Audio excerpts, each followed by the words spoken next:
Okey. Yang sebelum ni dalam WhatsApp tu, saya ada share beberapa data. Jadi nak buat project scheduling ni, kita perlu siapkan data kita dahulu.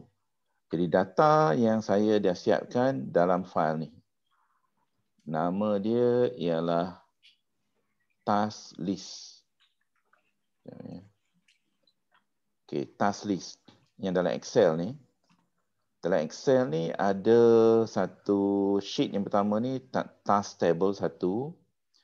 Kalau kamu lihat ni, dia ada kolom A, kolom B, kolom C, kolom D. Sebenarnya Microsoft Project ni kita nak masukkan data, inilah data yang diperlukan. Tak banyak. Task name, duration, predecessor dan juga resources. Jadi tak banyak sebenarnya, empat kolom je. Tetapi dia ada lagi satu kolom WBS. Itu kita tak masukkan macam kita masuk dalam bentuk Excel satu persatu tu, kita organize dia. Kita organize gunakan indent button. Nanti saya tunjukkan. Lepas tu resource. Resource ni kita tak masukkan resource ni begitu saja. Kita masukkan melalui resource sheet. Jadi boleh saya katakan sebenarnya benda yang kita nak masukkan tak banyak mana. 1, 2, 3, 4 campur dengan indent tu, itu lagi satu kerja. Lepas tu campur dengan resource sheet.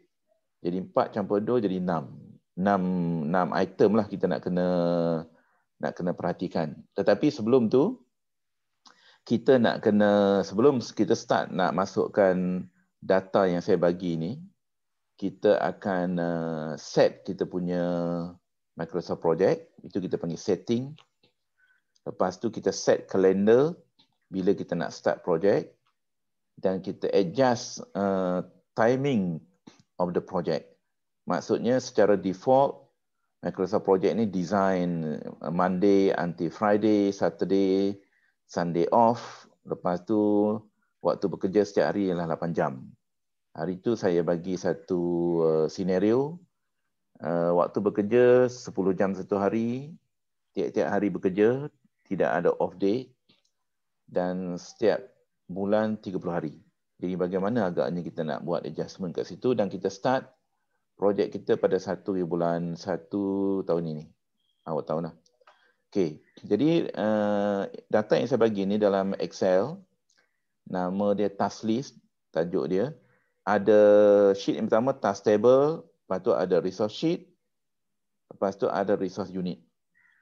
Ini ialah information yang kita kena develop dahulu. Once kita develop dahulu, sebenarnya nak masuk ke dalam Microsoft Project, kalau kita dah biasa guna Microsoft Project, sebenarnya sekejap je. Yang nak data ni yang lamanya. Okey. Jadi itu satu, data ni, jadi saya tutup dulu Excel ni, saya nak tunjukkan. Lepas tu file yang saya bagi juga, ialah file setting dalam PDF ni.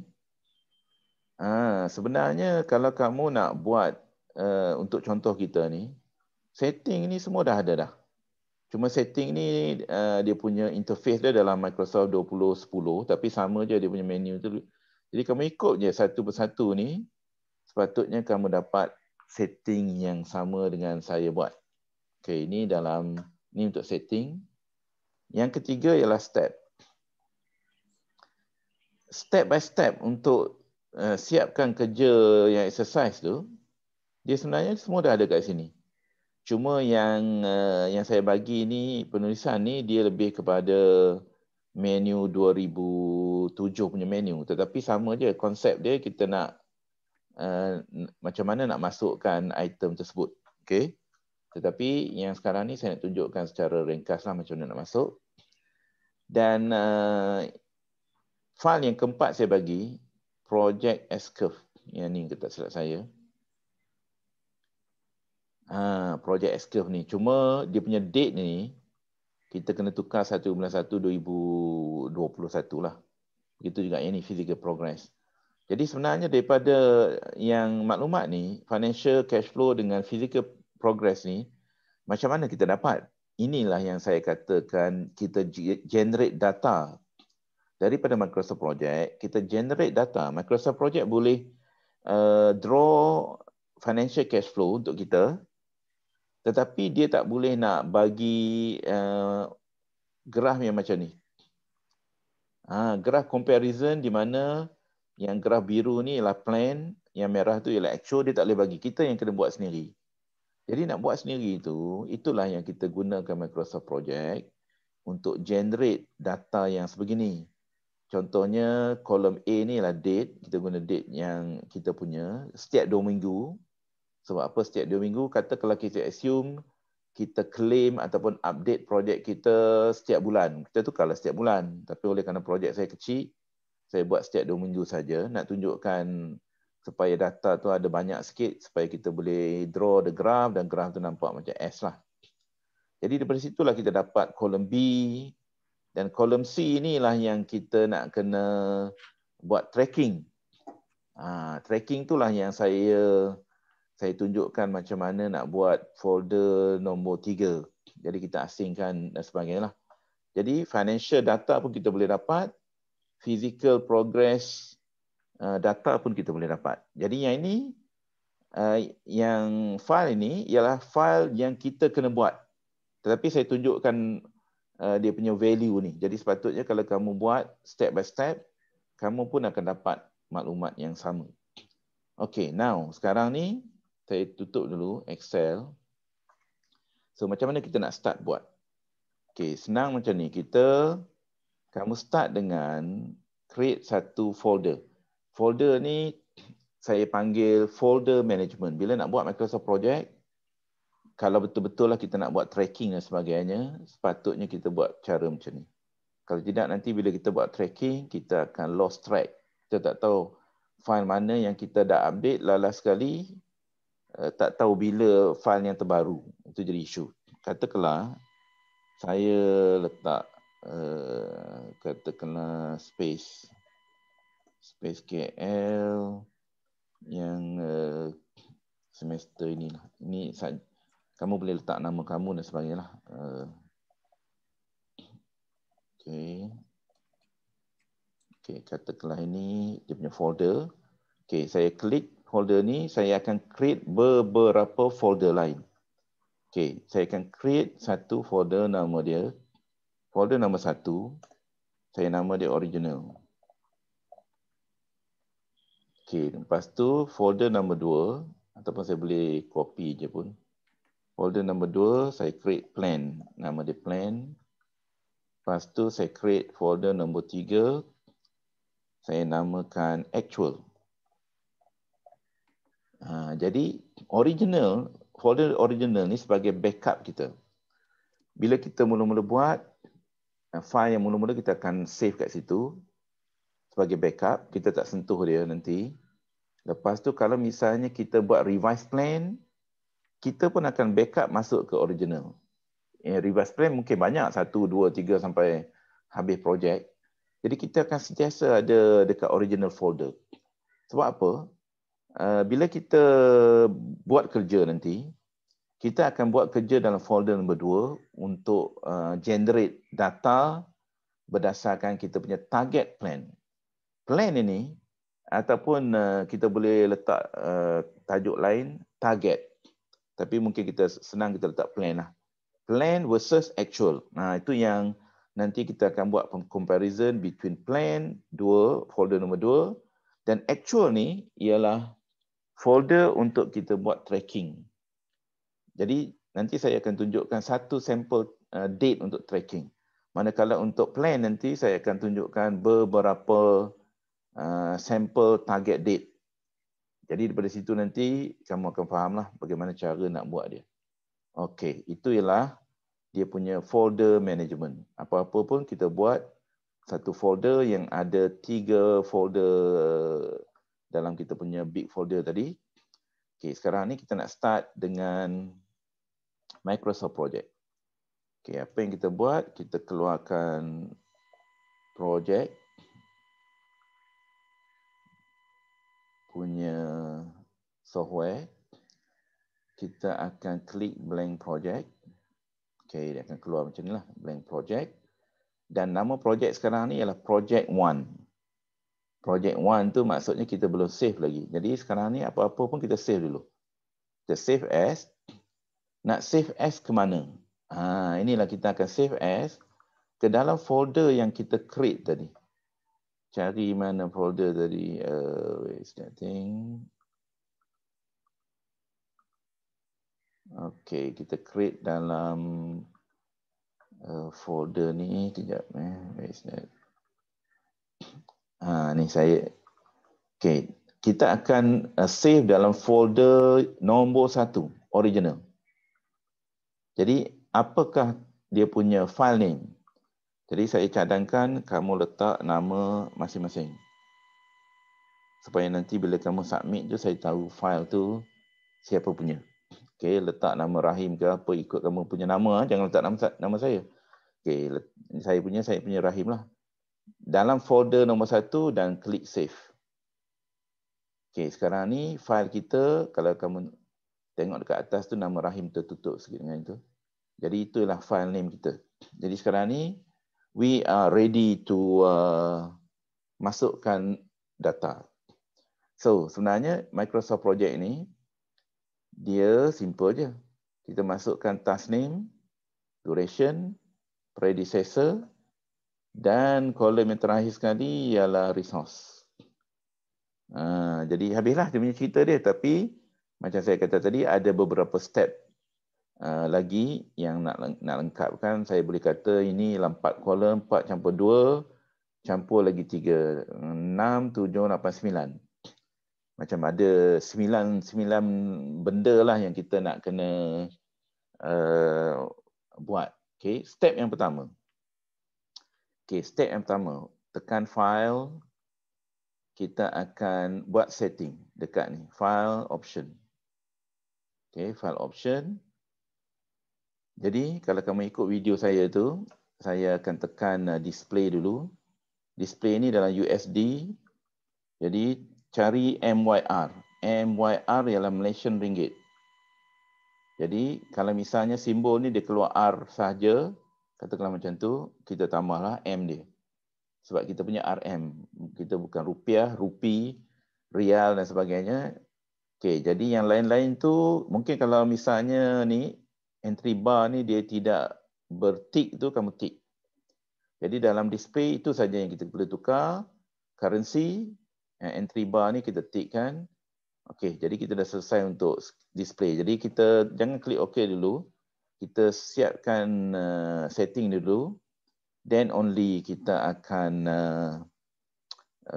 klik OK di hujung projek sekali. Okay, now week start on what?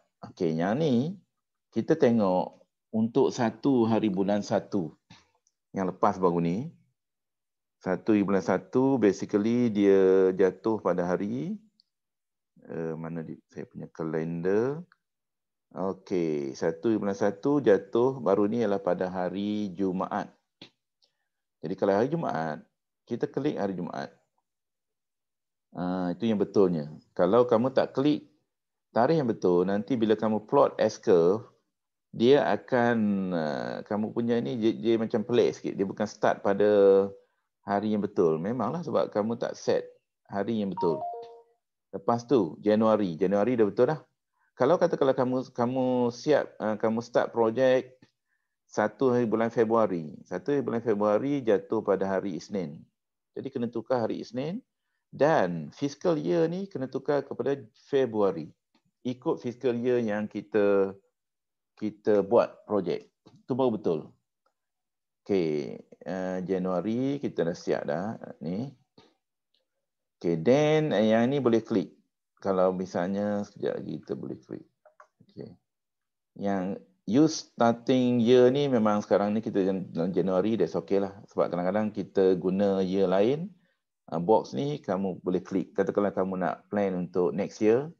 Jadi supaya time scale kamu dia akan lari ke year yang betul. Tidak nanti nak kena drag ke year yang kemudian. Okay, ni default start time pukul 8 hingga jam 7. 8 hingga 5 sebenarnya 9 jam. 1 jam diperuntukkan untuk lunch. Jadi dia tak kira, jadi dikira 8 jam untuk working hours. Ni by default. Jadi kita tukar ikut benda yang kita nak. Katakanlah contoh, pukul 7 PM. Tukar ajalah 7 ataupun kita tulis 7 PM. Tak payah nak ikut dia punya betul-betul itu, jadi dia fahamlah. Tulis 7 PM je, tak ke situ. Jadi 8 hingga 7 sebenarnya ialah 11 jam. 11 jam sebab 1 jam ialah break, lunch break. Jadi kita tukar kepada 10 jam. Ini cara kita setting. Yang ini pula oleh kerana kita tak ada break, 1 minggu, 1 hari 10 jam, 7 hari 70 jam seminggu. Jadi tukar 70 jam. Dan day per month pula kita tukar kepada 30 hari. Jadi don't worry about, memang ada bulan tertentu tak cukup 30 hari, 29, ada bulan tertentu terlebih pula sehari. So kita assume macam tu je lah, 30 hari. Okay, ni show assignment unit. Mungkin kalau kamu dah ada orang yang dah buat Microsoft Project, dah dapat pun jawapan dia, okay. Kamu mungkin perasan bila kamu letak dekat resource sheet tu, kamu punya unit ini, dia jadi 100% dia tulis. Isu dia dekat sini. Percentage dengan decimal. Jadi, kita nak guna mana-mana pun tak apa. Cuma kalau percentage tu 100%. Kalau 2 maksudnya 200%. Kalau 3, 300%. Jadi mungkin orang keliru. Kita nak decimal terus, straightforward. 3 maksudnya 3 unit lah. Satu unit. Okay, then lepas tu pula, new task created. Kita tekan auto schedule. Jadi yang itu pun saya dah explain dekat video saya yang panjang tu, nanti kamu boleh pergi. Days enter in duration, duration days, kita boleh tukar unit yang lain-lain, tapi saya nak gunakan days saja, ataupun kamu boleh mix and match dalam kamu punya project sebenarnya. Ikut unit macam-macam kamu boleh letak. Mix and match, tapi nanti takut kita yang keliru. Work enter in hours. Apakah work? Work ialah duration kali unit. Work ni maksudnya dalam erti kata lain lah, dia convert daripada unit, berapa unit dia kali dengan duration, dapatlah hours. Tapi biasanya kita tak kira benda tu dalam bentuk hours, sebab isu dia kalau kita bagi bayaran dalam bentuk hours, itu yang adanya istilah ni sebenarnya. Okay, default task type. Okay, default task type. Saya hendak kalau kamu dia ada 3 ni, fixed unit, fixed duration dan fixed work ni. Biasanya orang guna sama ada fixed unit ataupun fixed duration. Fixed work ni dia sama dengan fixed unit, cuma dia tadi saya dah kata unit kali duration sama dengan work. Kalau misalnya kamu nak guna fixed unit, kamu kena tekan dekat sini. Itu dia punya pair dia. Kalau kamu guna fixed duration yang macam kita buat, yang ini kita biarkan kosong. Jadi untuk kita punya setting, kita akan pilih fixed duration. Yang ini kita biarkan kosong, yang ini kita boleh tick. Jadi setting ni semua dah ada dalam saya punya nota tu, PDF. Kalau kamu miss, kamu boleh refer. Jadi yang lain-lain kita tak payah tukar apa-apa. Jadi saya ulang balik, saya tukar ini ikut Friday, 1 bulan, Januari, 8 hingga 7, 10, 70, 30, decimal, auto schedule, fixed duration, ingat yang tu yang kita nak. Dan juga saya tick yang auto link dan juga link yang lain. Yang ini jangan tick. Okay, siap. Okay, save. Save ni saja je saya tick. Auto recovery setiap 10 minit. Lepas tu prompt. Sekiranya kita bekerja ada backup ke bateri kong ke sebagainya, at least adalah di backup dia. Kalau tak ni pun tak apa. Dan last kali advance. Advance ni, yang atas ni semua saya tak tick apa-apa. Saya tick cuma yang bawah ni semua saya akan tick box ni. Okay, box ni. Okay, dan itu dah siap semua. Saya tak kacau yang atas. Saya cuma tick yang di bawah ni. Macam mana nak, apa benda ni semua. Ni yang nak kena belajar pula. What is Microsoft Project is all about. Jadi sebenarnya dia nak belajar ni dia ada banyak step. Satu, nak faham software itu sendiri. Lepas tu yang kita ajar sekarang ni sebenarnya ialah managing project using Microsoft Project. Jadi dia ada banyak level dia. Cuma benda tu kita tak boleh cerita banyak lah sebab nanti dia akan jadi panjang. Advanced dah habis. Last sekali ialah Trust Center. Trust Center ni, kamu klik dekat Trust Center, klik dekat Legacy Format, yang klik dekat last sekali, yang tu yang kita nak tick, dan kita klik OK. Lepas tu, lagi sekali OK. And we are ready to go. Okay. We are ready to go, maksudnya setting kita dah selesai. Kalau kita tak percaya, kita klik balik, pergi kepada option, tengok yang kita set tadi dia dah tukar belum. Contohnya display MYR, dia dah tukar dah. Lepas tu schedule, okey dia dah tukar. Kalau tak tukar lagi, boleh lagi klik klik OK, dia tukar lah, doesn't matter. Okey, itu step yang pertama. Step yang kedua. Step yang kedua ialah kita start project bila. Okey, nak start project ni kita klik dekat project punya menu. Project information, double click. Okey, start date. Kita hanya tukar start date pada 1 hari bulan 1 tahun ni. Dan kita klik OK. Alright, nampak tak dia ada line 1 bulan 1 ni. Mungkin tak berapa nampak kat sini. Friday tu, dia ada satu dotted line tu menandakan inilah hari dia. Cuma dekat sini Sabtu Ahad masih lagi ada grey line. Grey line maksudnya dia masih lagi holiday. Jadi kita kena buat setting lagi satu. Walaupun tadi dekat option tadi kita dah set, kita panggil apa kita set tiap-tiap hari bekerja, tetapi dia masih lagi tak boleh nak baca. Kita kena set dekat change working time. Bawah projek ni ada satu change working time, double click. Okay, now ini dia. Kita nak set, nampak tak? Januari, Sabtu Ahad ialah hari cuti. Sedangkan kita nak jadikan dia hari bekerja. Okay. Jadi hari itu saya dah bagi tahu. Contohnya macam mana kita nak set holiday. Okay, nak set holiday ni, katakanlah kita tak nak projek kita affected, kita pergi bulan 4 lah. Sebab projek kita akan habis bulan Mac. Okey, bulan 5 lah. Bulan 5 nanti, okey, kita ambil Ogos. 31 Ogos. 31 Ogos Merdeka. Okey, katakanlah ini memang hari cuti. Tapi dekat sini tak letak cuti. Bagaimana kita nak buat? Okey, kita letak exception ni. Kita dah pilih hari. Kita letak sini Merdeka. Okey, hari ini, okey, dah nampak tak? Bagaimana Merdeka tadi dia set sebagai holiday. Okey, sekarang ni saya nak pergi ke Januari balik. Okey, bagaimana saya nak set Saturday, Sunday sebagai workday. Jadi saya akan tekan ni, button ni, work week.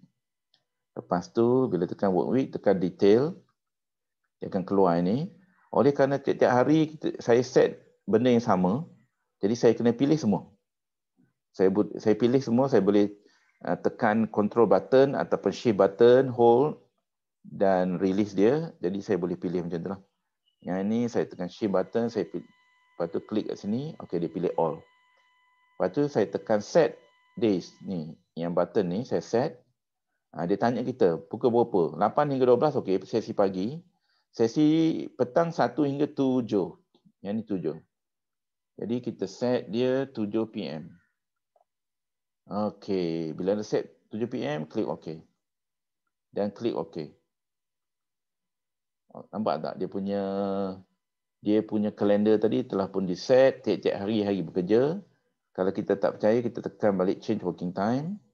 Kita tengok, kita klik 1 bulan. Kita kena perhatikan yang timing ditunjukkan kat sini, 8 hingga 12, 1 hingga 7. Setiap hari ni kita klik, betul tak? Kadang-kadang ada orang yang dia terlupa nak tukar timing ni. Mungkin dia tukar hari-hari tertentu. Dengan kawan sebelah dia, kamu tak akan dapat jawapan yang sama. Nanti akhir sekali, mungkin kamu akan dapat duration lebih panjang ataupun lebih pendek daripada orang lain. Isu dia dekat timing ni saja. Jadi sekarang ni timing kita dah betul lah. Kita klik mana-mana hari pun, that is the timing. Itu sebab saya Saya tunjuk yang mudah je, yang maksudnya yang selaras. Tetapi kamu boleh adjust untuk different hari, different timing pun boleh. Doesn't matter. Tapi banyak kerja sikit lah. Okay, now benda tu dah selesai. Jadi, the first 3 step tadi dah selesai. Step yang pertama ialah saya set option, dah habis kita. Set yang kedua saya set project information start bila, dekat sini, dah selesai. Yang ketiga saya change working time. Yang ni saya dah set, dah selesai. Dan we are ready to go. Simple je. Sebab tu saya kata sebenarnya buat exercise yang saya bagi 10% ni sekejap je. Tak payah, sepatutnya kamu kena siapkan kerja hari ni. Kalau kamu ada software depan komputer. Sebab kerja ni memang sekejap je. Okay. Okay, now nak siapkan, kita kena balik semula kepada kita punya folder ataupun maklumat yang saya bagi tadi. Maklumat Excel. Buka dulu Excel ni. Kita akan gunakan kaedah copy paste. Walaupun daripada Excel ke Microsoft Project boleh import, tetapi kita guna copy paste. Nak import tu kamu boleh belajar kemudian. Bila kamu import tu, dia akan tanya supaya kita masukkan dalam column yang betul. Kalau tidak, nanti dia tak boleh baca kan. Kalau kita tengok, contoh pergi balik kepada Microsoft Project, task name, duration, predecessor. Predecessor duduk kat sini. Saya cuba bawa dia ke sebelah. Boleh tak? Nampak? Saya boleh drag dia. Jadi, saya dah susun dah. Task, duration, predecessor. Supaya sama dengan saya punya Excel tadi. Nampak tak? Task, duration, predecessor. Jadi, yang ini semua saya dah masukkan dia punya predecessor, dah ikut dah. Macam format Microsoft Project. Jadi, kamu perhatikan numbering tu, 1, 2 tu, semua dia dah ikut sama Microsoft Project itu. Kalau tidak, nanti bila kita copy and paste, dia tak jadilah. Okay. Jadi, bila kamu nak copy and paste, row nombor 1 jangan copy. Sebab itu ialah dia punya title of benda tu sama dengan Microsoft Project tadi. Kita hanya start copy daripada row nombor 2. Jadi, saya ambil row nombor 2. Saya copy sampai habis. Katakanlah sampai row nombor 27. Resource name saya tak copy dulu. Saya copy hanya 3 dulu. Activity name ataupun task name, duration dengan predecessor saya copy. Pergi balik pada Microsoft Project. Ini dia. Saya paste pada task name yang pertama. Klik kanan, paste. Saya klik paste. Nampak tak? Dia masuk. Dia masuk 1 hingga 26. Okay. Tengok balik. 1 hingga 26. Row ada 26 row. Row yang pertama tu tak kira. Yang ni total 27. Okey lah. Tapi kita kena tengok balik. Dia copy semua tak? Kadang-kadang dia jadi gila sikit komputer ni. Jadi kita tengok balik lah. Nampak gaya site cleaning, semua benda dia copy. Okay. Dia copy. Ada yang saya color. Color tu sebenarnya saya nak buat WBS. Jadi sekarang ni saya dah siap dah masukkan column yang pertama, task name, duration dengan predecessor.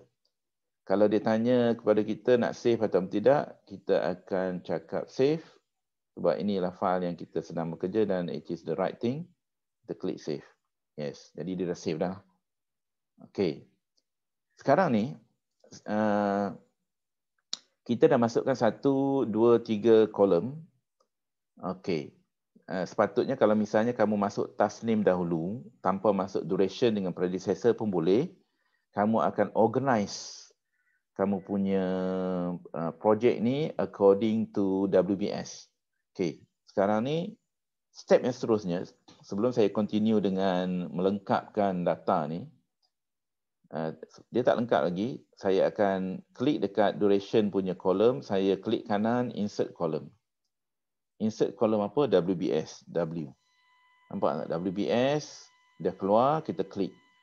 Jadi sekarang ni, kalau kamu lihat semua aktiviti yang saya masuk tadi, nombor 1 hingga 2026, dia berada daripada level 1 je. Kalau kita faham konsep WBS ni, macam kita kata kita tengok carta organisasi. Carta organisasi, nombor 1 ialah bos. Level 1. Level 2, orang bawahan. Level 3, orang bawahan-bawahan lagi. Sekarang ni, dia semua dalam satu level je. Cuma nombor dia je. Maksudnya dia akan susun secara mendata item tu item 1, lepas tu item 2. Sedangkan kita nak item-item tertentu dia susun mengikut grouping tertentu yang mengikut grouping dalam yang saya tunjuk kat sini. Sebenarnya saya nak group projek ni, dia ada 3 group: site work, foundation work dengan close out. Ada 3 group. Di bawah site work pula ada 2 zone, zone A dan juga zone B.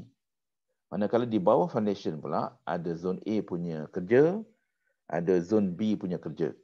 Ataupun kamu nak, contohnya kamu buat, katakanlah excavation, dalam construction kita ada site preparation. Dalam site preparation ada dia punya anak-anak dia lagi. Jadi macam mana kamu nak group? Inilah tujuan dia, kita nak kena organize WBS kita ni. Ataupun bawah substructure, punya banyak aktiviti dia, jadi kamu nak pecah-pecahkan dia lagi, macam mana nak buat? Ini yang saya nak tunjukkan sekarang. Okay? Kalau kita tak buat macam tu, dia memang semua aktiviti itu duduk dalam satu level saja. Sedangkan dia kena kita group-group dia dengan dalam kategori yang betul lah. Barulah orang faham aktiviti itu duduk di mana. Okay, so macam mana nak buat? Simple saja. Kita akan guna click on task. Dekat task ni ada button ini. Button ni saya panggil indent dengan outdent. Kiri outdent, kanan indent. Kanan kita akan buat grouping dia. Manakala kiri outdent ni kalau kita nak undo untuk indent ni lah. Okay, so macam mana nak buat? First thing first. Kita group mengikut yang kuning. Kuning ni ialah site work. Jadi apa yang saya boleh buat, saya pilih aktiviti yang kita nak longgokkan bawah site work. Pilih aktiviti yang nak duduk bawah site work. Maksudnya saya pilih row nombor 2 hingga row nombor 7. Lepas tu saya klik indent. Okey, siap. Nampak tak dia punya WBS dah pun disusun. Dia ada 1.1, maksudnya orang dah tahu. Item ni akan duduk bawah item 1. Dan site work telah pun menjadi warna bold. Dan ada satu ikon kecil ni. Ikon kecil ni kalau kamu klik dia nanti, nampak tak? Dia akan hide. Maksudnya semua aktiviti bawah tu dia duduk dekat situ. Nanti kita tunjukkan sekali lagi. Okay. Then next, saya akan buat grouping untuk foundation work. Indent. Okay, nampak tak? Foundation work sekarang ni saya dah indentkan dia. Lepas tu last sekali, close out, ada 3 je aktiviti, saya klik indent. Okay, now sekarang ni, maksudnya kalau kamu lihat WBS ni, dia ada item 1, 2, 3 secara horizontalnya. Lepas tu di bawah-bawahnya ada item dia punya anak-anak dia lah. Ini yang kita nak. Cuma tinggal lagi, ada lagi dia punya bawah dia lagi ikut zone. Okay, jadi sekarang ni kalau saya tutup setiap satu ni, saya nak tunjukkan dulu apa kegunaan kita group ni. Kalau saya tutup setiap satu task, dia panggil summary task ni. Okay, sekejap. Nampak tak? Kita punya, nampak? Dalam Gantt chart kita, dia akan ada line yang macam ni. Line ini menunjukkan summary task. Mungkin saya kena view untuk semua entire project, zoom, supaya nampak. Jadi nampak tak? Ini kita panggil summary task. Jadi semua item di bawah grouping site work nanti akan berada dalam selang masa yang bawah yang ikon macam ni. Ataupun grafik dia yang begitu. Itu satu. Okay, now. Jadi kita dah buat satu grouping mengikut level, ni maksudnya satu level je. Satu level, dia ada 3 item. 1, 2, 3. Di bawah item 1, kalau saya klik yang item site work ni, dia ada anak-anak dia juga. Tetapi saya nak groupkan mengikut zone pula. Jadi apa yang saya buat? Saya pilih row 3 dengan 4. Lepas tu saya pergi kepada indent. Okey, dah siap untuk zone A. Untuk zone B, klik indent. Jadi dah siap dah. Nampak tak? Untuk kalau saya kecilkan ataupun saya collapse, nampak tak? Untuk site work, dia ada lagi item dipanggil zone A dengan zone B. Zone B tu ialah 1.1. Zone A ialah 1.1. Zone B, kampung pisang bersiri-siri ni 1.2. Kalau kita tengok di bawah dia, mana lagi tekan kat sini. Where is that? Dia ada item 1.2.1, 1.2.2. Ini yang betul dia. Jadi nampak tak? Dia punya item tadi, kita dah susun. Cuma foundation work. Okay, foundation work, kita klik lagi. Zone B, zone A dulu, kita group. Kita pilih semua, jangan kita silap. Ada orang nanti, pilih ataupun dia nak buat indent tu, the way dia pilih aktiviti tu terpilih sekali dengan title zone B tu. Dia kena pilih aktiviti sahaja sebab zone A itu hanya nama summary, bukan nama aktiviti. Yang aktiviti dia ialah excavation, lean, concrete dan sebagainya. Jadi kita kena group aktiviti masuk ke dalam title tersebut baru betul. Jadi klik indent. Okey, dah siap untuk zone B pula. Klik indent. Okey, manakala close out, jangan pula kita pergi indent lagi sekali pula. Dia dah cukup dah. Dia hanya level dia yang tu saja. Sebab dia item yang last sekali itu saja group dia. Yang lain-lain tu sebenarnya dia ada bawah zone. Kata kalau bawah zone pun ada lagi, itu kita kena buat satu level lagi lah.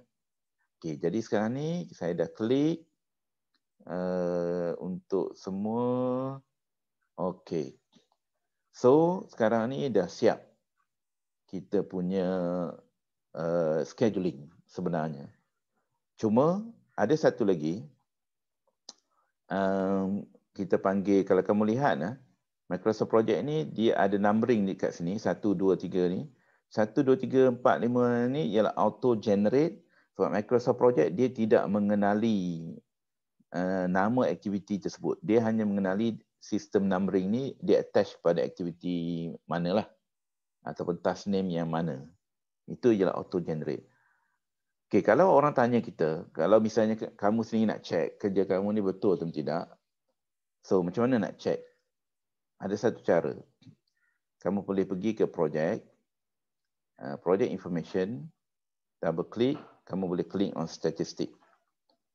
Nampak tak? Kamu dah tahu projek kamu berapa hari? 77 hari. Kos kita belum masuk lagi. Kalau kos dah ada, dia akan keluar kat sini kos. Dan sepatutnya kamu dapat 77 hari. Tapi kat sini tak tunjuk pun 77 hari. Macam mana nak tunjuk?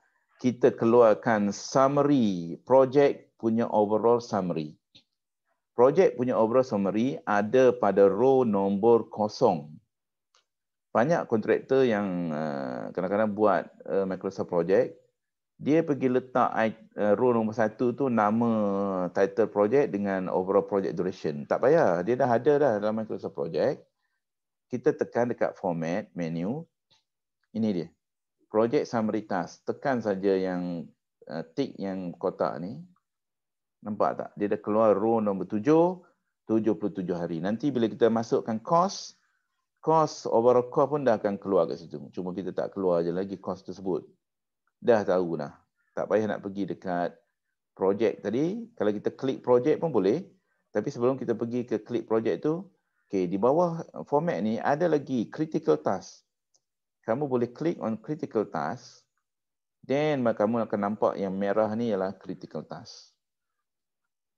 Yang merah ni critical task. Dan kalau kamu klik on network diagram, Kita kecilkan sikit supaya kita nampak overall.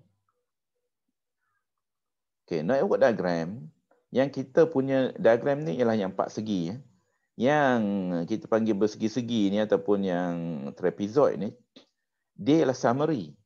Dia tak bercantum pun. Tak, jangan cantumkan. Dia memang Microsoft Project yang buat dia. Yang kita buat ialah yang ni. Yang 4 segi ni saja. Nampak tak? Satu network diagram yang bagus, semua aktiviti dia mesti bercantum. Jangan buat Microsoft Project, nanti walaupun ada 1,000 ke 2,000 aktiviti, dia tidak bercantum. Kalau tak cantum, macam mana dia nak keluar critical path? Kat sini kan kita nampak critical path yang warna merah. Daripada mula projek sampai hujung projek. Dia ada satu path saja. Dan critical path tak semestinya satu. Itu salah satu isu yang berlaku bila kita buat Microsoft Project.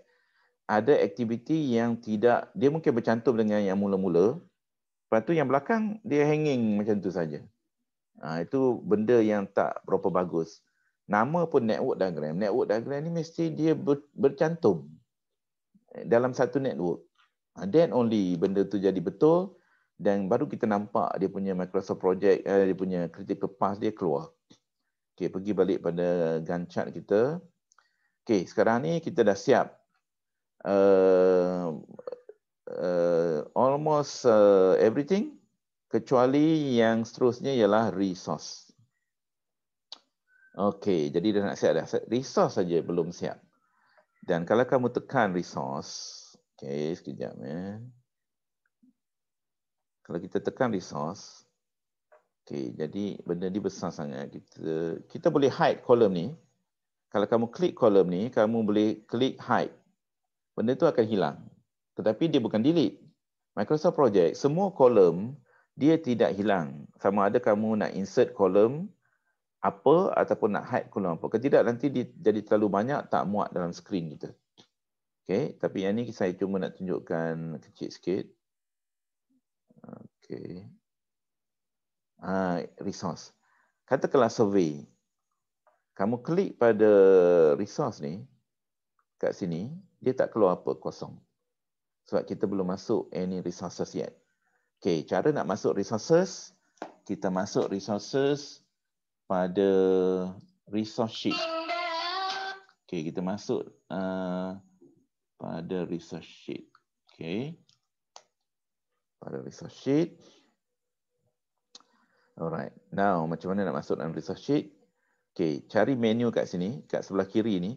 Menu sebelah kiri ni, kalau mouse kamu pergi sebelah kiri, yang saya buka ialah view bar. Kalau saya padam ni, menu tu dia hilang tau. Jadi saya boleh pergi menu, klik kanan, kamu punya mouse tadi, view bar. Jadi dia akan keluar kat sini, jadi kamu boleh carilah resource sheet. Itu satu. Ataupun cari dekat sini. Ni ada lagi shortcut menu, ada beberapa Gantt chart, task usage, team planner, resource sheet dan ini apa? Blank report. Okey, kita tekan resource sheet. Okey, resource sheet ni kosong. Okey, resource sheet ni sebenarnya kita boleh masukkan dia saja-saja gitu tanpa masuk apa-apa benda, lepas tu kita save as. Jadi untuk projek-projek mana-mana pun kita cuma copy resource sheet ni ke dalam projek lain. Jadi nanti yang mana yang kita nak guna saja yang kita akan assign pun boleh. Dia jadi macam library lah. Jadi tak payahlah setiap kali kita nak buat Microsoft Project, kita nak kena masuk satu persatu. Tak ada. Kita boleh copy and paste. Dan kita boleh save file kosong ni dengan hanya ada maklumat resource sheet saja. Tak perlu misalnya nak masuk Gantt chart dulu lah. No. Kita boleh masuk resource sheet dulu. Itu yang bagus tentang Microsoft Project ni. Kita boleh buat kerja dia di mana-mana sheet dahulu. Contohnya dekat resource sheet, kita boleh start dengan Gantt chart, dengan network diagram. Kita boleh buat kerja terus atas network diagram ni. Tanpa perlu pergi ke Gantt chart punya view. Cuma saya tunjuk ni salah satu cara saja. Okay, sebab dia quite flexible. Okay, sekarang ni kita nak pergi pada resource sheet. Okay, resource sheet saya dah kosong. Saya tengok balik saya punya Excel. Mana Excel tadi? Excel saya. Pergi kepada resource sheet. Nampak tak? Saya dah siap dah mengikut format. Asalnya memang saya buat dekat Microsoft Project dahulu. data-data ni, lepas tu saya copy balik kepada Excel supaya saya nak tunjukkan lah. Kalau misalnya kamu dah buat maklumat ni ada dalam Excel tapi kena mengikut format yang betul sebab nanti bila kita copy paste dia tak akan copy exactly, itu jadi isu. Tapi kalau tak copy exactly pun tak apa. Okay, sekarang ni saya nak copy. Saya copy yang color, box color ni. Row nombor 1 jangan copy, dia hanyalah title dia. Saya bahagikan resource sheet ni kepada man, machine dan material. Dan tetapi dia ada satu lagi. Kalau kita tengok, kita tekan sini. Kita tekan sini dia ada, sorry, dia kena tekan dekat, kalau kita tekan type ni, dia ada 3 work, material dengan cost. Untuk manpower kita tekan unit work. Machine pun tekan unit work. Cuma material kita kena tekan unit material. Manakala ada lagi satu unit cost. Cost tu saya dah cerita dekat video saya. Macam mana nak masuk cost. Cuma dekat sini saya tak tunjuk. Okay, pergi balik pada Excel. Saya copy. Dan saya paste ke, saya paste pada resource name yang pertama. Okay. Paste yang pada yang pertama. Kita paste. Okay. Yang ni ada satu.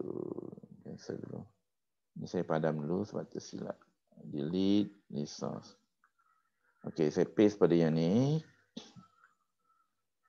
The material level gallon should be this operation create to continue passing with additional error. Click yes.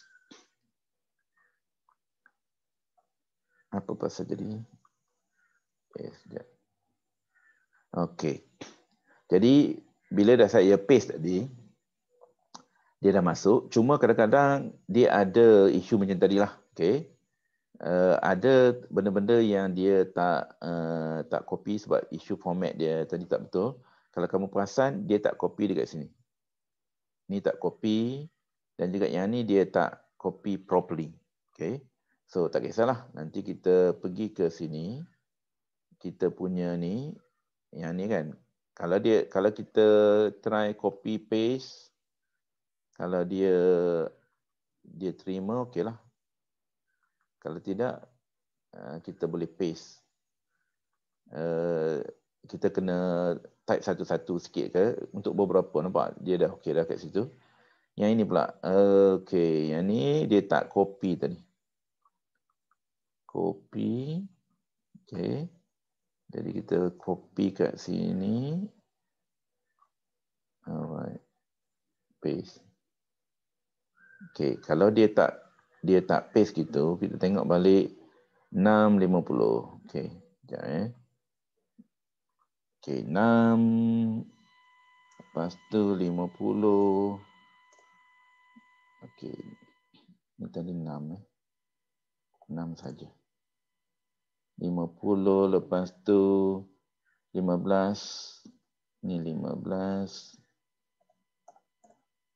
Lepas tu 2500. Sikit je lah.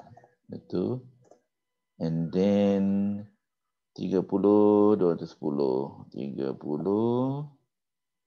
210. Okey, jadi kamu nanti perhatikan ada benda-benda yang dia tak copy, jadi isu dia kat situ je. Sepatutnya dia boleh copy tu. Okey, maximum unit.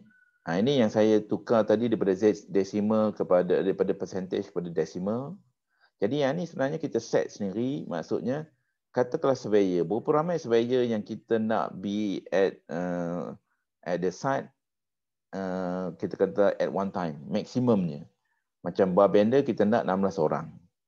Carpenter 14 orang. Itu berdasarkan apa yang kita nak. Orang dekat site maksimumnya banyak tu. Jadi itu yang kita tahu sendiri. Katakanlah kita set ni. Okay, now kita dah masuk dalam resource sheet. Kita pergi balik pada Gantt chart kita. Okay, Gantt chart kita resource ni masih lagi tak masuk. Sebab saya kata tadi, resource sheet ni ialah hanya information. Kita masukkan information dekat sini.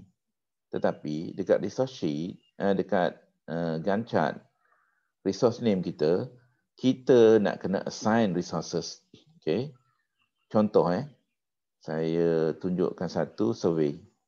Survey ni kalau kita tengok tekan resource, sekarang ni semua resources yang saya masukkan dalam resource sheet tadi dah ada kat tu. Jadi saya boleh select dekat sini. Tetapi isunya bila saya select, ada unit-unit yang saya tak masuk. Itu yang jadi unit-unitnya nak masuk dekat mana. Okay, cara yang terbaik, bila kita nak masuk resource, kita pilih resource, setiap satu, kita mula dengan yang atas, kita pergi kepada menu resource, saya akan select. Contohnya macam mana nak select, survey guna surveyor. Surveyor tekan situ, saya boleh klik enter ataupun tekan assign. Jadi bila dia dah tick tu maksudnya dia akan guna surveyor, kita assign surveyor dan dia tanya pada kita, berapa surveyor yang nak pakai? 1. Kalau 2 lah, kalau 3 lah. Dan kalau cost kita letak dekat resource sheet kita ada cost, dia akan automatically kira. Tapi tadi saya tak letakkan any cost dekat surveyor. Nanti sebab saya tunjukkan, dia ada banyak cara nak letak cost. Lepas tu saya boleh klik on next item. Next item pun sama. Nampak tak? Masih lagi kosong. Jadi saya boleh pilih dan saya klik item tersebut. Lepas tu saya letaklah. Okay, close. Jadi sekarang ni, resource name ni, oleh kerana saya dah ada dekat Excel saya, resource ni resource name tadi. Semua dah saya siapkan. Dan kalau kamu lihat, contohnya untuk Earthwork Zone A, dumper square bracket. Square bracket tu menunjukkan unit, bilangan unit. Itu cara Microsoft Project baca menggunakan square bracket. Ini dia punya format yang betul lah. Saya dah masukkan mengikut itu. Begitu juga dengan, kalau roller ni tak ada square bracket ni, maksudnya roller tu 1, excavator 1, earthwork 2000 cubic meter. Jadi semua unit-unit dia harus dimasuk. Kalau tidak nanti, macam mana komputer nak tahu berapa bilangan dan berapa kuantiti. Jadi apa yang saya akan buat ni, saya cuma akan copy semua maklumat tadi. Okay, yang saya dah siap, prepare, masuk dalam Microsoft Project. Tapi bila kamu copy paste, masuk dalam row column yang betul. Ada orang copy paste pun tak lulus lagi. Okay, jadi paste. Okay, nampak tak? Jadi dia dah masuk dah. Jadi bila saya masuk begini, macam mana saya nak tahu benda tu betul atau tidak? Kita akan tahu dia punya cost. Bilangan hari tadi dah betul.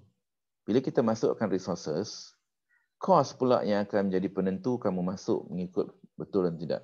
Dan kalau kita lihat contoh di dalam kita punya resource network Elegant chart, nampak tak? Semua benda ditulis yang kita punya resources tadi. Dan kita boleh hide pun kalau rasa macam semak sangat, tapi untuk checking ni baguslah ada supaya kita tak tersilap. Dan dekat resources tadi pun dah ada dah. Ni kalau kita panjang besarkan dia punya kolom ni, semua ada kat situ. Resource lengkaplah dia punya resources. Itu cara kita masukkan resources yang betul. Okay. Dan kita kena check sama ada resources tu ada yang tertinggal atau tidak.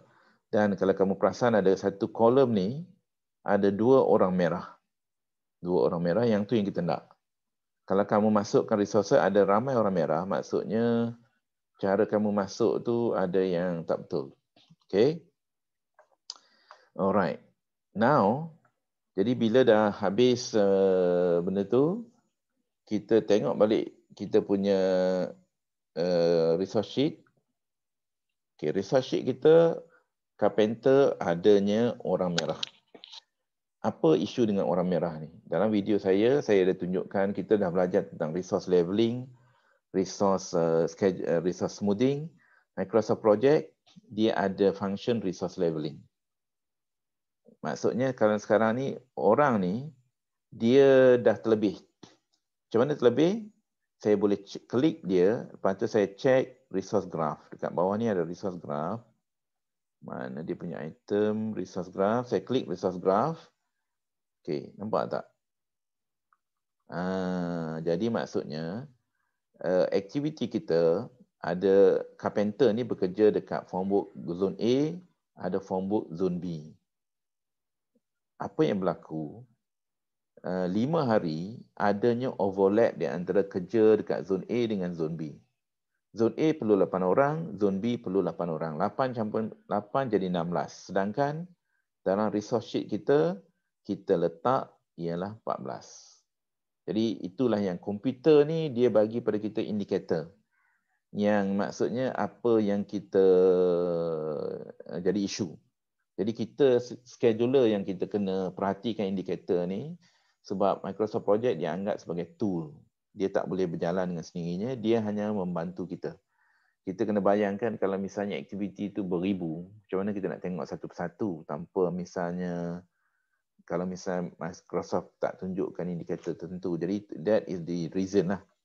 Okay, balik semula pada resource sheet tadi. Bila kamu buat ni, jadi yang ini yang betulnya sepatutnya kamu dapat begini.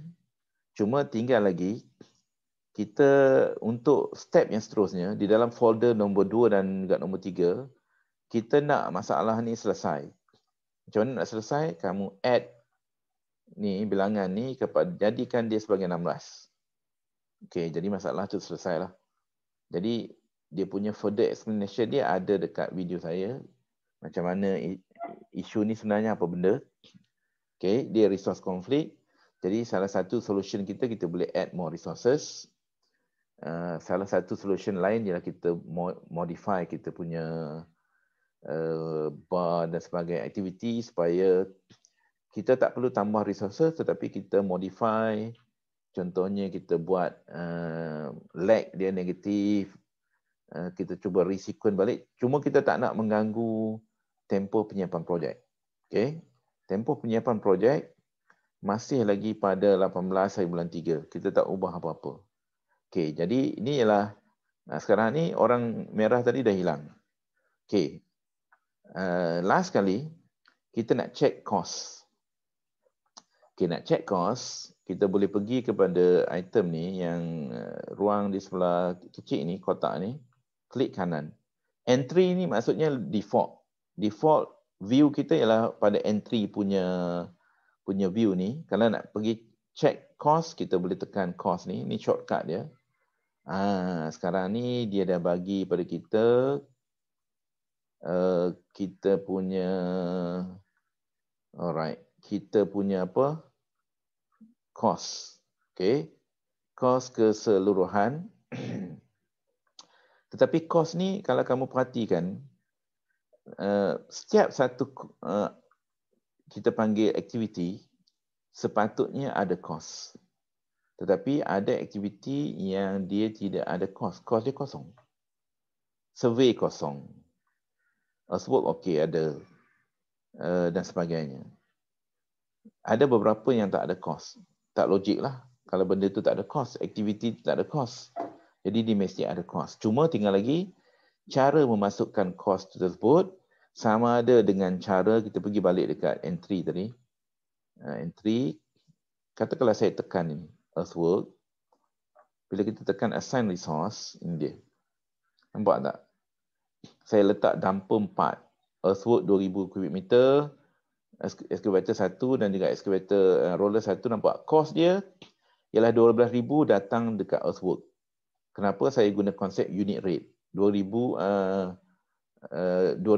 bukan 2,000. Unit rate tadi 26, RM6. RM6 maksudnya dah masuk mesin, masuk material, masuk profit dan juga masuk manpower sekiranya adalah. Itu saya gunakan konsep ikut tender punya harga. Jadi kamu pun boleh buat cara begitu, masukkan dalam tender. Ikut tender punya rate, unit rate. Jadi tetapi isunya ada item-item tertentu yang tak ada cost. Jadi tak logik suatu aktiviti free of charge. Dia mesti ada cost dia. Dekat mana kita nak letakkan cost yang missing? Okay, pergi balik pada table entry cost ni. Kalau kamu perasan, survey dia tidak ada cost. Jadi cost dia dekat mana yang missing, pergi balik pada Excel, resource unit, ini dia. Yang kolom E ni ada beberapa item yang dia lump sum. Katakanlah kita dibuat oleh subkontraktor dan sebagainya. Jadi macam mana nak masukkan cost dia? Kita masuk dekat fixed cost. Dalam Microsoft Project, kita pergi kepada table cost tadi, masukkan ini dia. Survey dekat fixed cost ni, kolom ni, survey ialah yang ni, kita masuk 9,000. Tulis je masuk 9,000. Dan sebenarnya banyak kontraktor yang tak masukkan resource macam style kita buat ni. Lepas tu macam mana dia nak masukkan cost? Banyak yang masuk dekat fixed cost directly. Pun boleh lah, tak kisahlah, janji benda tu ada. Barulah kita boleh generate S-curve. Jadi survey dah siap, zone A, zone B, 9,000, 8,000. Backfilling, zone A, berapa ribu? 4,000 dengan 3,000. Backfilling 4,000. Oh, sorry. Silap tadi. Backfilling kat sini 4,000.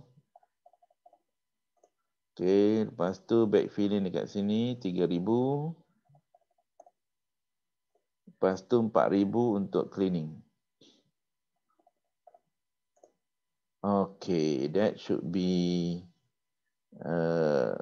jadi kita dah masukkan semua 9, 8, 4, 3, 4,000 pada item yang missing.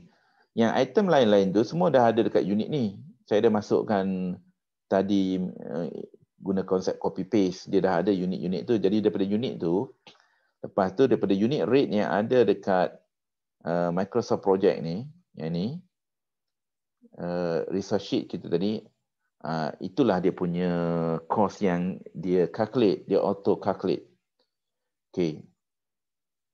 Jadi sekarang ni saya dah dapat jawapan yang betul. Sepatutnya projek kamu ialah 119,620. 119,620. Okay. Jadi ini dia punya cost dia. Kalau kita pergi balik kepada entry dekat kita punya projek, klik project information, statistik, nampak tak? 77 hari, kemudian 119,620.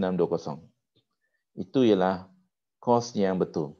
Kalau kamu ikut saya punya step tadi, sepatutnya kamu dapat angka yang sama, dan file inilah yang saya nak kamu hantar. Jadi nanti bila kamu hantar, kamu akan hantar mengikut folder. Folder 1, original, folder 2, plan, folder 3, adanya actual. Jadi daripada situ saya tahulah. Dalam folder nombor 1, original, inilah file dia. Jadi kalau kita dapat nanti kalau saya buka nanti angka-angka tu ada, tak jadi apa-apa isu, starting date pun betul, jadi maksudnya kamu buat benda yang step yang betul lah. Okay. Kalau tak ada apa-apa dah, kita akan save. Jadi inilah file yang saya hendak kamu hantar ni. Yang ni yang saya katakan worth 5% daripada kita punya ni. Sebab ini ialah asas untuk kita buat generate data untuk folder nombor 2 dan juga untuk folder nombor 3. Okey. Alright, jadi yang ni saya close dulu. Tadi saya dah save, saya close. Okey, ini pun saya close. Okey, jadi saya klik balik pada saya punya space folder saya ni. Dalam original file, inilah. Sepatutnya file inilah yang ada dalam folder nombor 1 kamu. Jadi bila kamu hantar, nanti kamu akan hantar 3 folder ni. Sebab dalam folder ni akan ada file banyak lagi. Tetapi file yang pertama ni, ini dia. Ini yang kita panggil scheduling. Scheduling yang mula-mula sekali kita buat. Okay, file ni pula, kita nak pergi, sekarang ni kita nak move kepada nak buat file dalam folder nombor 2. Folder nombor 2 kosong. Folder nombor 3 pun tak lagi, mestilah kosong sebab kita boleh buat tracking. So, sekarang ni, apa yang kita nak buat, original ni, tekan ni, copy, kita paste di dalam plan, paste. Kita juga akan paste di dalam actual, paste. Jadi, di dalam plan, folder plan dan folder nombor 3, semua ada file yang sama. Sebab itu asas dia. Benda yang sama. Cuma untuk tidak kita keliru, sekarang ni dalam folder nombor 1 saya dah selesai. Saya nak move kepada folder nombor 2. Macam mana nak generate data? Okey, saya klik dulu. File ni saya akan tukar nama dia untuk tidak keliru. Underscore P. P itu maksudnya dalam folder plan. Okey, itu saja. Manakala dalam folder nombor 3, saya klik tukar nama dia underscore A. Belum buat apa-apa lagi. Next, saya pergi kepada sekarang ni saya nak generate data. Generate data ni maksudnya targeted data. Katakanlah kita nak buat S-curve bagi pada klien di awal projek, klien minta. Jadi setiap bulan. Tapi oleh kerana projek saya pendek, saya nak buat setiap 2 minggu saja. Jadi macam mana nak dapat data tersebut? Itu yang kita cuba nak buat ni. Okey, kita pergi kepada ni, buka balik folder kita, buka kita punya file ni. Okey. File yang sama dia tak ada ubah apa-apa. Kita tak ada ubah apa-apa. Dan sebenarnya untuk S-curve, kalau kamu pergi kepada report, visual report, cash flow report, tekan cash flow report, tekan weeks sebab kita nak dalam week tadi, kita klik view.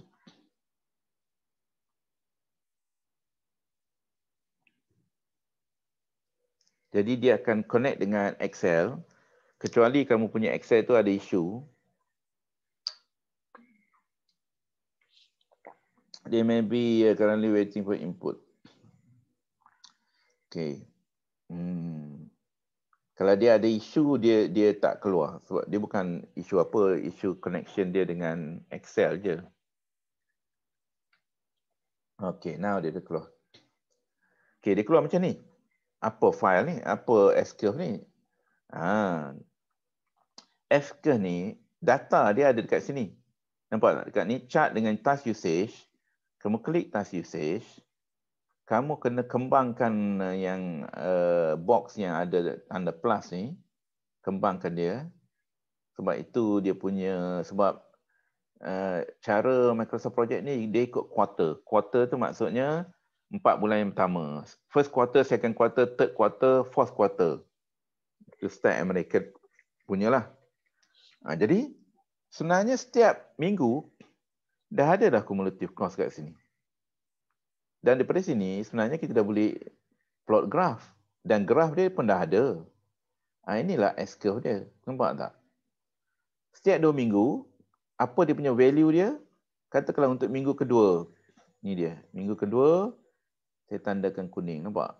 Dia sepatutnya 19,000. Minggu keempat, tu yang saya nak. 34,000. Minggu keempat, minggu ke-6 pula dah. Ini. Minggu ke-8. Okey, ini dia. Minggu ke-10. Yang ini. Dan akhir sekali, minggu ke-9 lah sekali sebab dia tak sampai 2 minggu pun. Nampak tak? Angka-angka tersebut, dia dah ada dalam Microsoft Project. Cuma, dia hanya boleh bagi pada kita untuk financial. Tetapi bagaimana pula untuk physical? Physical tu yang dia tak boleh bagi automatic. Jadi, saya nak cuba generate data tersebut. Okay. File ni, katakanlah saya save as. Kamu boleh save as kalau nak lah untuk kenang-kenangan buat Microsoft Project ni. Masuk dalam folder pertama lah. Folder nombor 2, which is not necessary saja je. Okay, katakanlah. Okay. Which is not necessary. Sebab yang kita nak buat ni nanti yang kita ni generate. Okay. Jadi S-curve dah ada.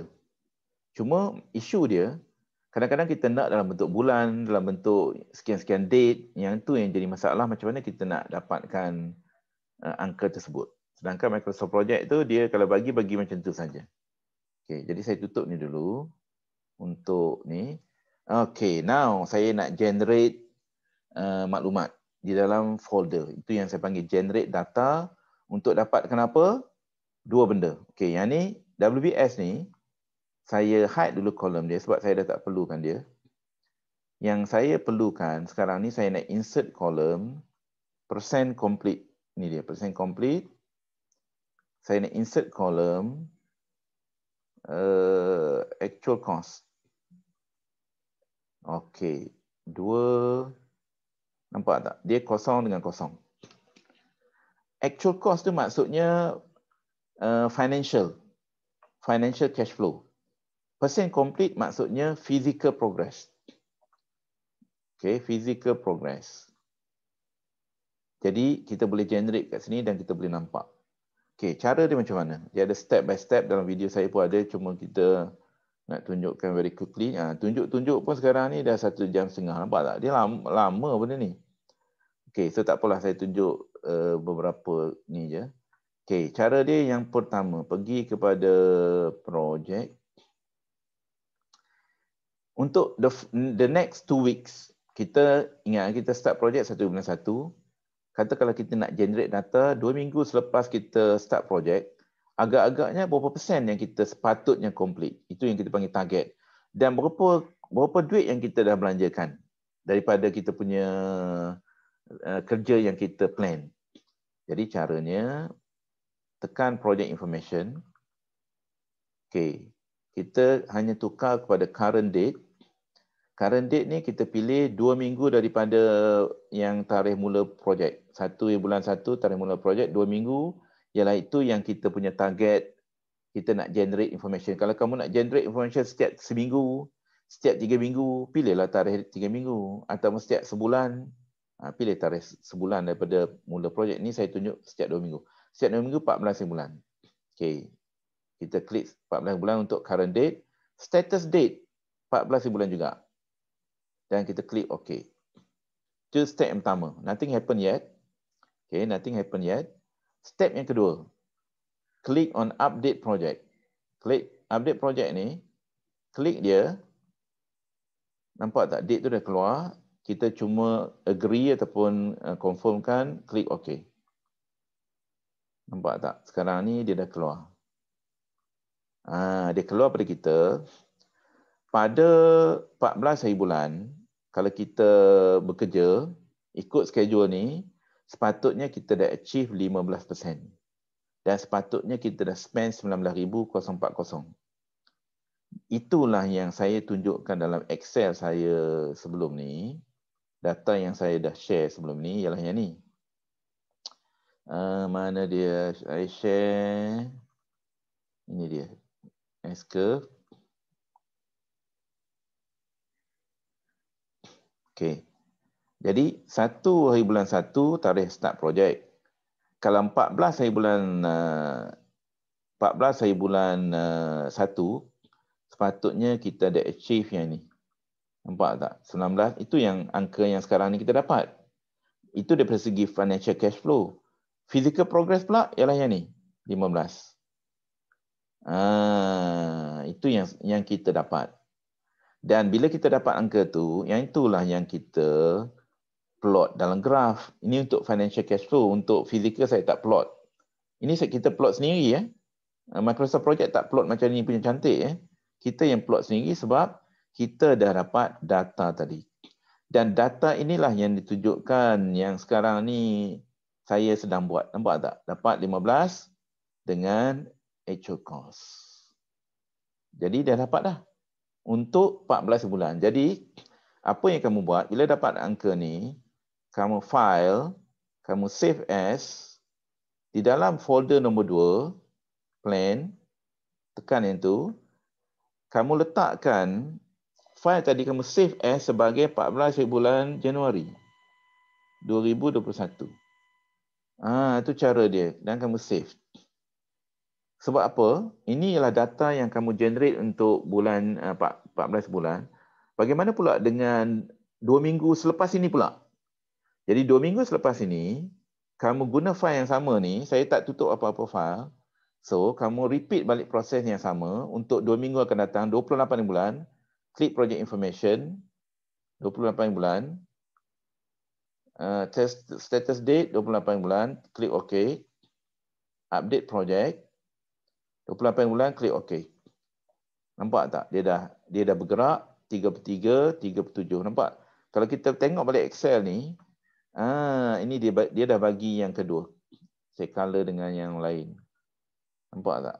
Inilah yang saya kata generate data. Microsoft Project dia tak boleh tunjukkan data macam ni straightforward. Kita yang kena buat dan kita boleh buat. Okey. Jadi setelah kita dapat ini, kita akan save as.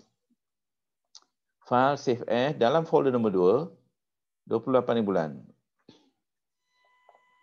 Januari saya save. Okey, next saya nak pergi 2 minggu akan datang. Klik project information. 28 bulan maksudnya 11 bulan 2. 11 bulan 2. Saya klik OK. Update project. 11 bulan 2. Kalau dia tanya save ni, kita tak nak ni dulu. Sebab saya akan save as. Nampak tak? 55. 55 ni, inilah yang saya dapat dalam Excel ni. Dalam Excel saya, color lain, katakanlah color ni. Nampak tak? Ini dia. Dan untuk saya punya Microsoft Project, supaya data tu tak hilang, saya save as sama juga Februari. Okey, Februari 11 Februari. Ni yang saya kata tadi folder management, save. Okey, next 2 weeks. 11 bulan kita tengok kalender dia 25 bulan. 25 bulan 2. Okey, 25 bulan 2. Klik OK. Update project 25 bulan 2. Dah dapat 79. Jadi 79 ni lah yang dalam Excel saya nampak dapat 70. 79 ni physical, yang ni ialah cost dia. Saya guna color lain supaya kamu nampak. Itu data dia. Dan dalam Microsoft Project saya save as. Kenapa saya save as? Nanti kamu akan faham. Katakanlah 25 bulan Februari, save. Okay, next 2 weeks. Dah nak habis dah. Dia sikit je lagi. Project information. 25 bulan, 11 bulan pula. 11 bulan 3. Almost nak complete the project. 11 bulan 3. Klik OK. Update project. Okay, dah dapat 95%. Jadi dalam Excel tu, nampak 95% di sini. Dan di sini, katakanlah, color lain sikit. Itulah yang saya generate between physical dengan financial. Okay. Lepas tu saya akan save. Sekejap, dia berapa bulan tadi? 11 bulan 3. File, save as, 11 bulan 3. 11 MA. Okay, dan klik OK. Dan last kali projek kita akan habis pada 18 bulan 3. Tak payah generate pun, kita dah tahu dah angka dia akan jadi 100% dan ikut yang cost yang kita dah cari. Kalau tak ni juga, tak percaya, kita buat lah. Dia tak ada apa. Apa yang kita buat sekarang ni hanya generate information saja melalui Microsoft tadi. Nampak tak? Last kali 18 bulan 3, 18 bulan 3, klik OK. Lepas tu update project, klik OK. Nampak tak? 100%. Kalau kita nak, kita save lah. S. Jadi 18.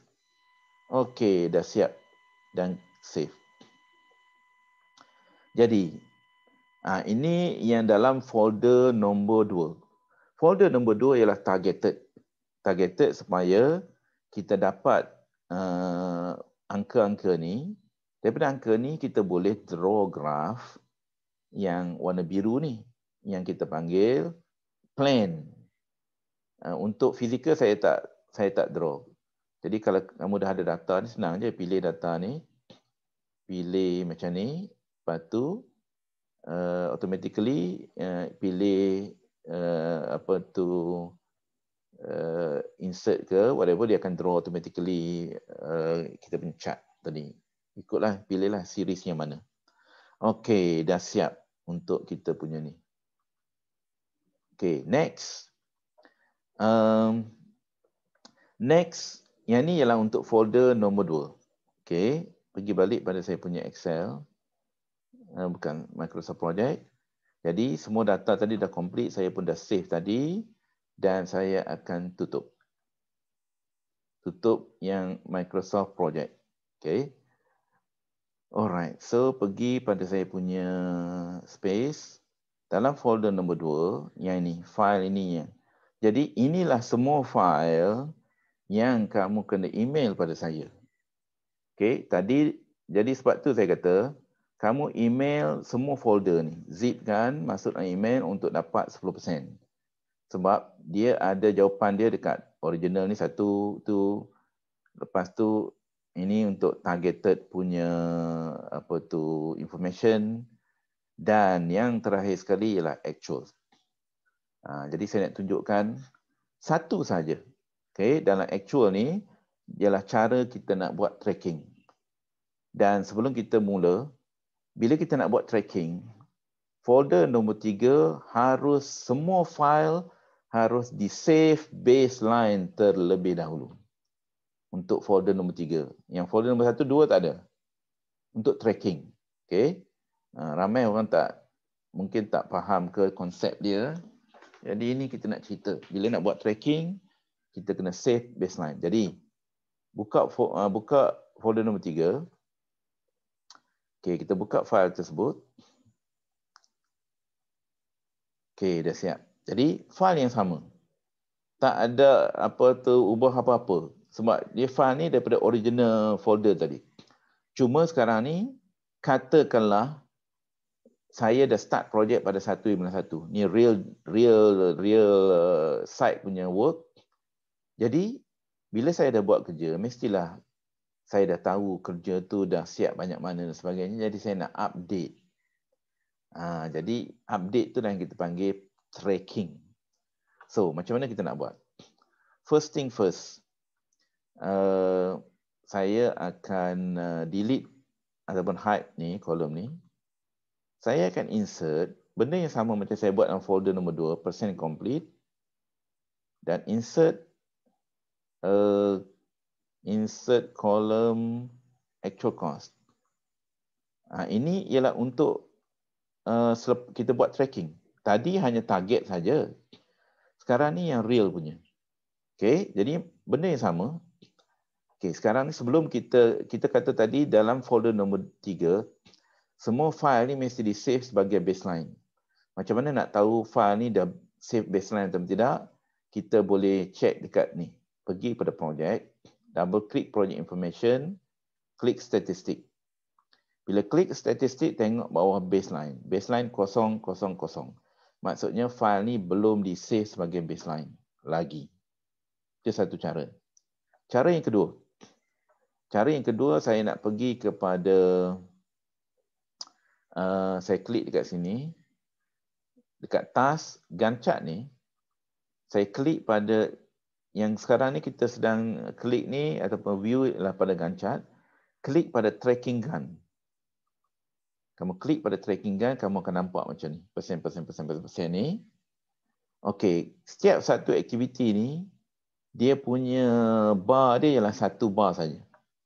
Dia punya bar chart dia satu line saja untuk setiap satu aktiviti. Ini menandakan kita belum save sebagai baseline lagi. Okey, macam mana nak save baseline? Okey, bawah project, klik set baseline.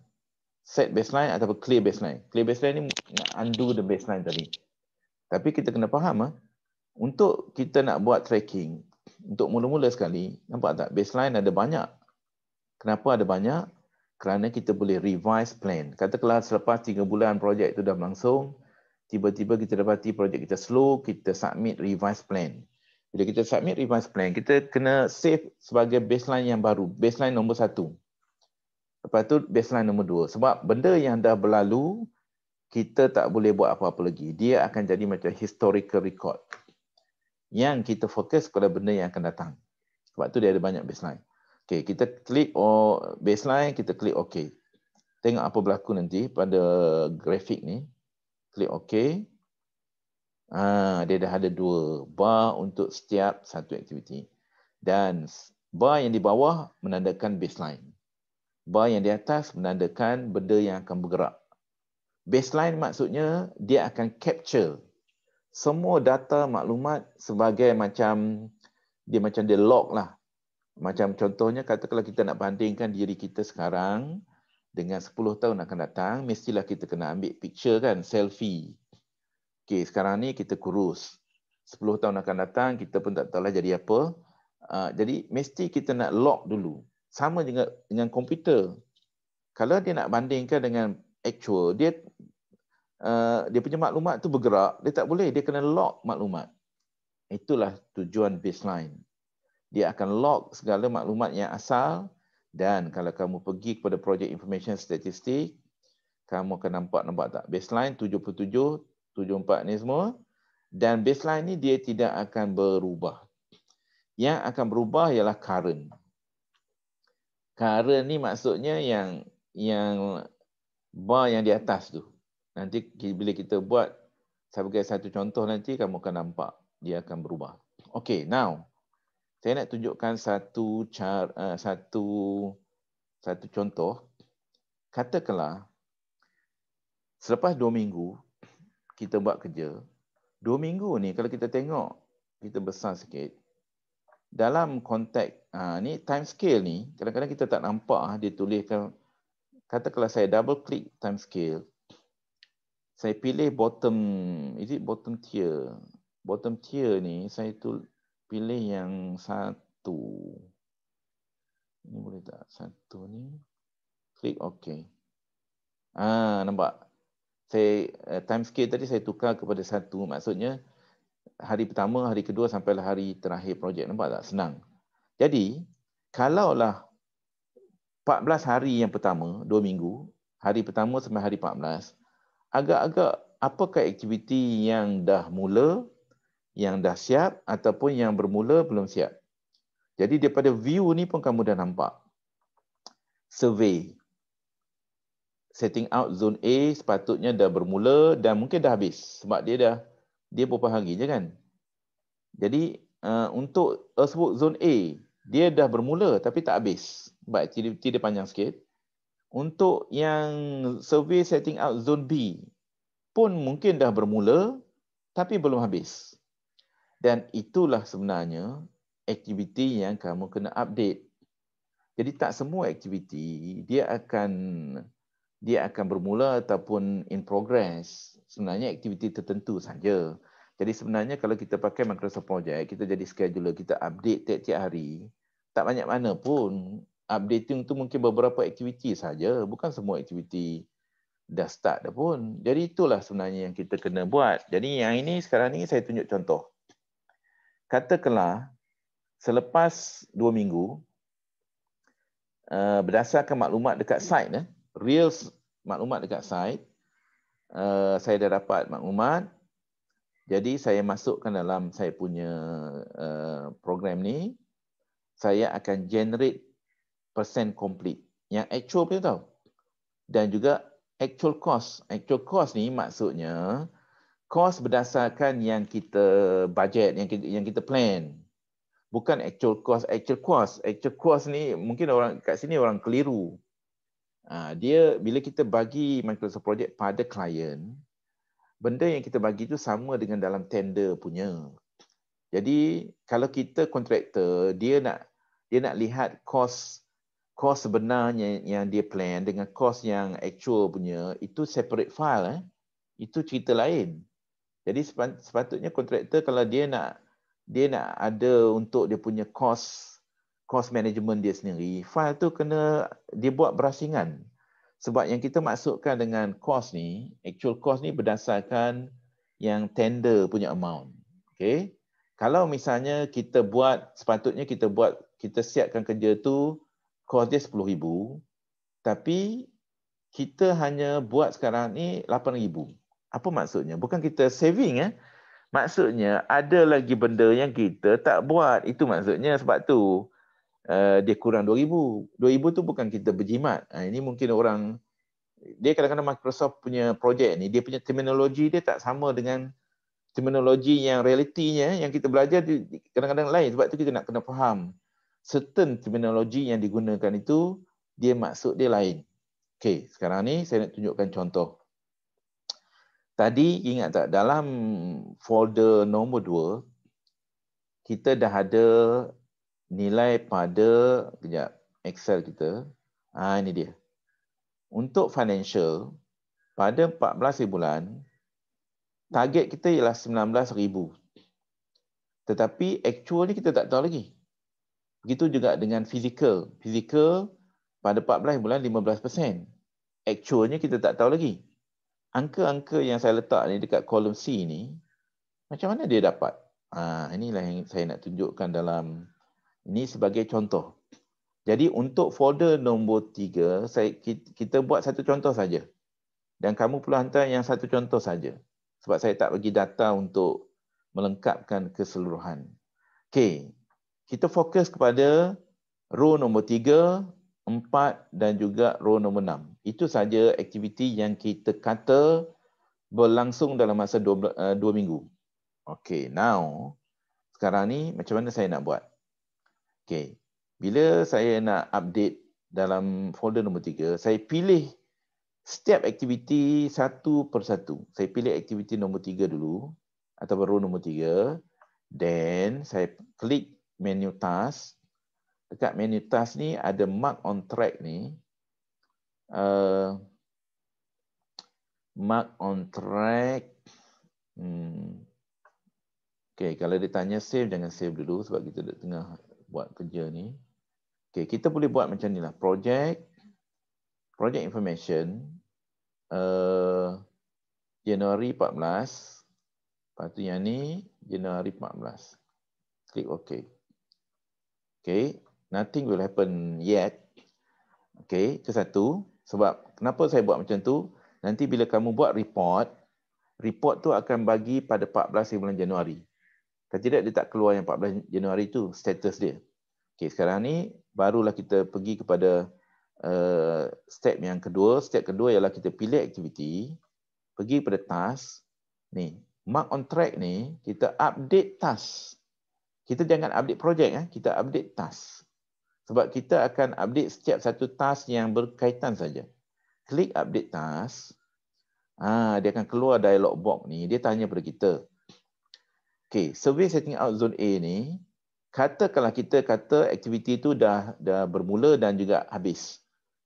Kalau untuk aktiviti yang dah bermula dan habis, kita hanya update pada projek actual start date bila, katakanlah dia start pada hari yang pertama, 1 bulan Januari. Okay. Katakanlah dia ni, kalau katakanlah dia start lewat, kita letaklah yang betul punya, actual punya. Okay. Lepas tu finish date. Sudah semestinya kita dah tahu sebab dia dah habis. Jadi kita hanya masukkan dua benda ni saja. Start date dengan finish date yang actual. Tetapi untuk finish date ni, sepatutnya dia finish pada 9 bulan. Saya nak buat dia punya ni, katakanlah dia finish pada 11. Kita nak buat lain sikit. 11 ni maksudnya dia dah lewat 2 hari. Saya klik OK. Klik OK. Jadi nampak tak? Projek kita sekarang ni automatically bila kita letak kat situ, dia dah bagi pada angka. Tapi kita tak siap lagi ni. Kita hanya update satu aktiviti. Nampak tak? Bila tanda right tu, aktiviti tu dah complete. Tetapi, nampak tak? Line yang di bawah tu baseline. Baseline tidak berubah. Yang berubah ialah yang actual. Nampak tak? Actual dia dah tunjukkan. Dan bila aktiviti yang pertama dah berubah, oleh kerana dia dah berkait-kait dengan aktiviti lain pun turut berubah, Dan tempoh projek pun turut berubah. Sebab apa? Aktiviti survey tadi dia terletak di critical path. Tadi automatically kita dah extend dia 2 hari, jadi keseluruhan projek menjadi 2 hari. Kat situ kita dah tahu projek kita dah lewat 2 hari. Nampak tak? Automatik kat situ kita dah tahu. Okey, kita pergi kepada row nombor 4, earthwork. Kita repeat balik, pergi mark on track ni kita pilih update task.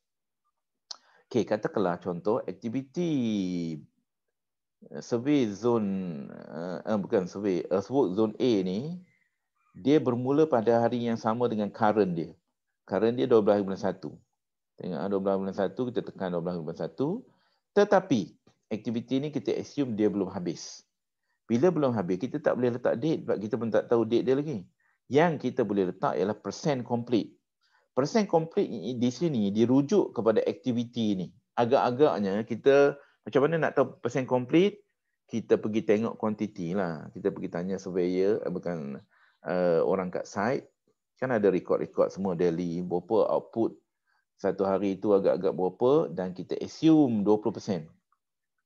Kita letak katakanlah aktiviti itu hanya siap 20% baru. Dan itu saja maklumat yang kita perlu letak, kita klik OK. Nampak tak? Dia dah start dah. Nampak? Aktiviti earthwork hanya 20% saja complete dan overall project sekarang ni 10%. Sebab dia dah campur semua.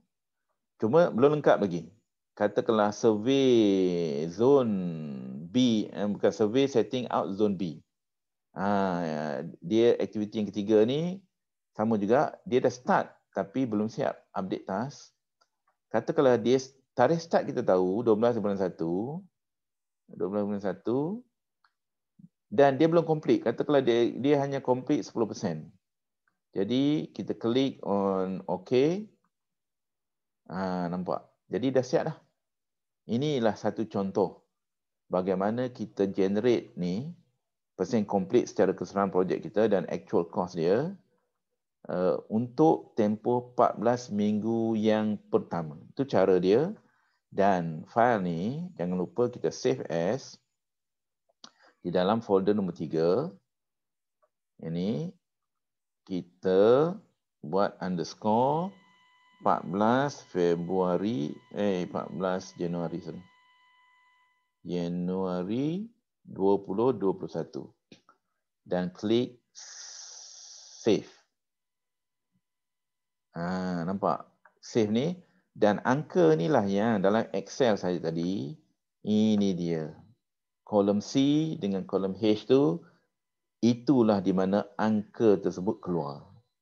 Bila dah angka keluar untuk financial, bila kita plot graph, kita dapatlah yang line yang merah tu. Nampak tak? Variant dia pun kalau kita nak tunjukkan pun boleh. Perbezaan dia. Apa itu variant? Perbezaan di antara sepatutnya kita belanja dengan yang sekarang ni kita buat. Maksudnya, secara automatik kita tahu yang progress kita slow.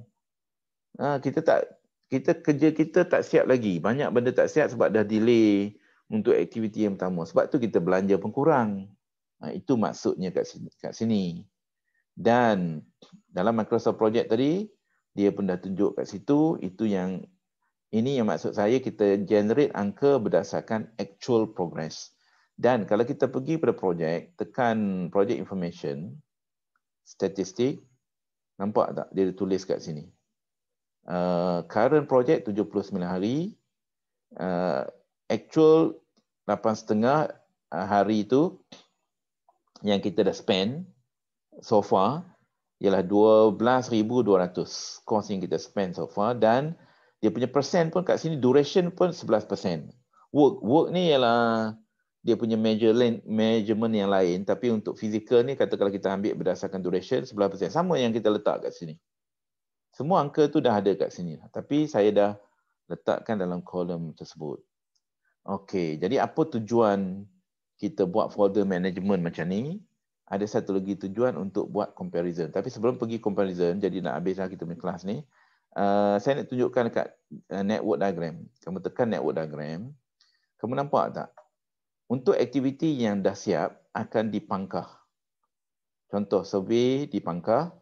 Manakala aktiviti earthwork dengan survey zone B, dia separuh pangkah tu maksudnya dia sedang progres tapi belum siap lagi. Yang belum mula dia tak ni. Inilah yang dipanggil dalam project monitoring dipanggil updated network diagram. Sama ada bentuk macam ni ataupun bentuk yang tracking gun tadi ataupun sebagainya lah. Semua benda boleh, ni tracking gun tadi. Ini ialah cara kita nak bagi tahu pada orang yang progress kita macam-macam mana, orang boleh nampak. Okay, itu contohlah. Okay, dan last sekali, kenapa kita buat folder management ni? Kerana, okay, kalau kamu tekan report ni menu report, ada satu button yang dipanggil compare project. Compare project, katakanlah entry dengan entry, dia tanya browse, nak compare dengan apa? Sekarang ni saya dekat actual 14 bulan, saya akan compare dengan yang plan 14 bulan Januari. Saya klik OK, open dan klik OK. Tengok apa berlaku kepada kita punya komputer ni.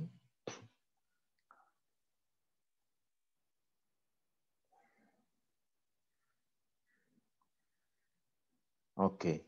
So, nampak tak? Komputer akan bagi pada kita comparison between ni. Yang ini ialah 14 Januari A. A itu daripada folder nombor 3. Yang P daripada folder nombor 2, tarikh yang sama.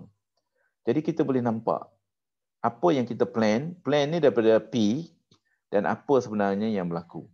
Jadi kalau kita nak trace dekat mana slacknya dan sebagainya, data tu semua ada side by side.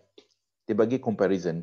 Sebenarnya comparison punya menu ni sama macam Primavera punya menu. Primavera dah ada lama dah. Cuma Microsoft Project dia baru perkenalkan ni mungkin untuk tujuan inilah. Tetapi kalau kita tidak buat folder management, tak save file tadi mengikut tarikh-tarikh, jadi nak compare dengan apa? Itu saja sebenarnya saya punya idea. Kalau nak buat Microsoft Project, buat betul-betul, buat folder management, and buat step by step tadi, then baru kita have all the data. Tujuan dia untuk kita buat perbandingan dan sebagainya. Okay, that's it untuk kita punya Microsoft Project. Saya pause recording.